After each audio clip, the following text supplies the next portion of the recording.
تو اس وقت کوئی ڈیوٹی پہ نہیں تھا یا اگر ڈیوٹی پہ تھے تو وہ کہیں باہر تھے، کیونکہ بہت ساری ڈیفرنٹ ہمیں اسٹیٹمنٹس ملی ہیں۔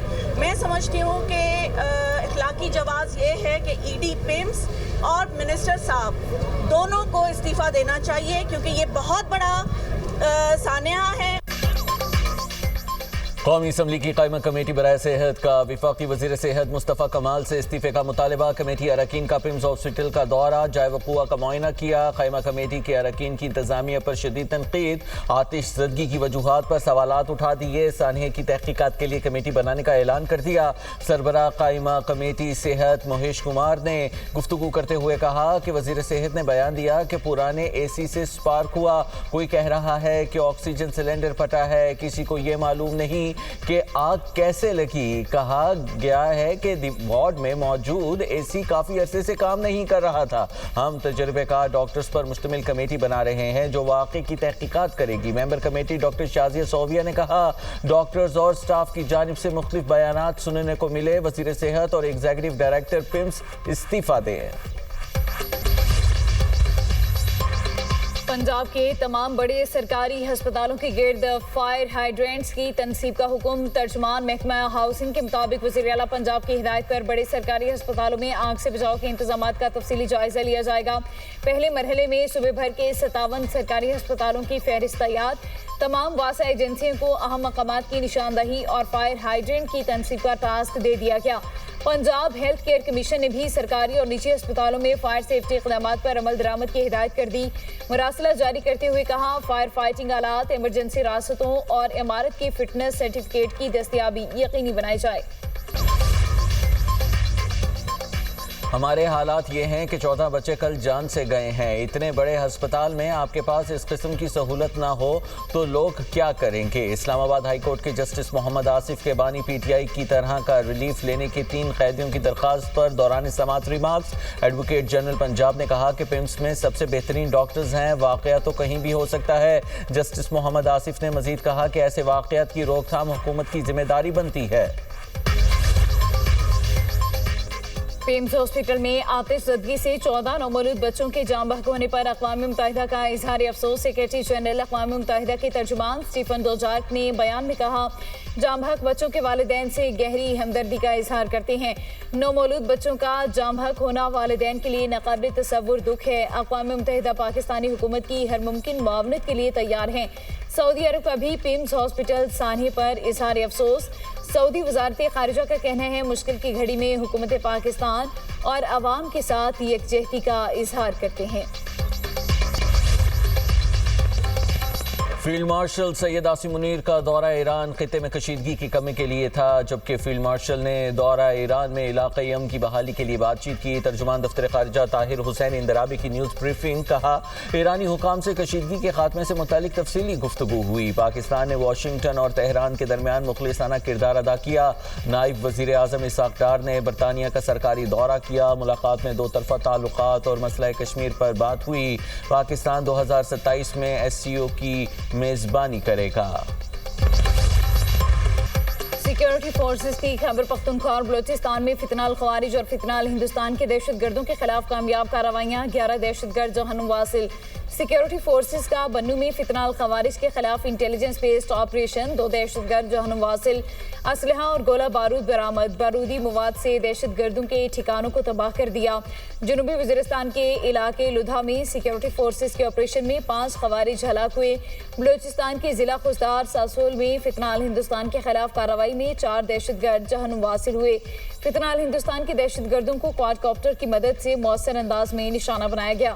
وفاقی وزیر داخلہ محسن نقوی کا کامیاب کارروائیوں پر سیکیورٹی فورسز کو خراج تحسین۔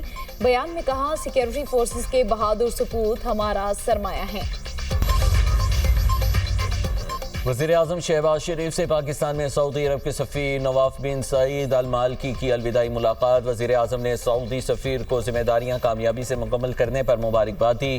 پاکستان اور مملکت سعودی عرب کے درمیان گہرے برادرانہ اور تصویراتی تعلقات کے مزید استحکام کے لیے ان کی نمایاں خدمات کو سراہا۔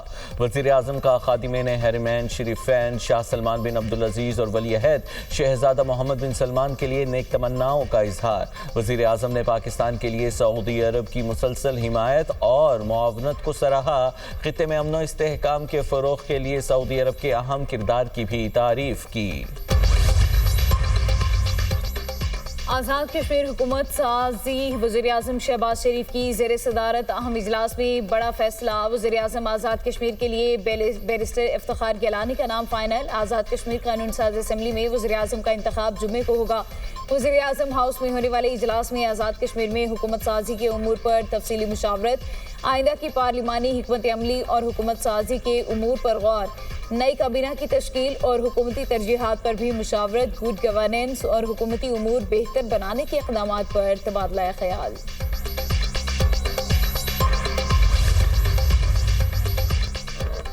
امریکی صدر کا جلد ایران میں ایک بڑی فتح حاصل کرنے کا دعویٰ. میڈیا ٹاک میں کہا کہ ہم نے شروع ہی سے ایران پر مکمل غلبہ حاصل کر رکھا ہے. مجھے نہیں لگتا کہ مجتبیٰ خامنائی جاں بحق ہوئے ہیں.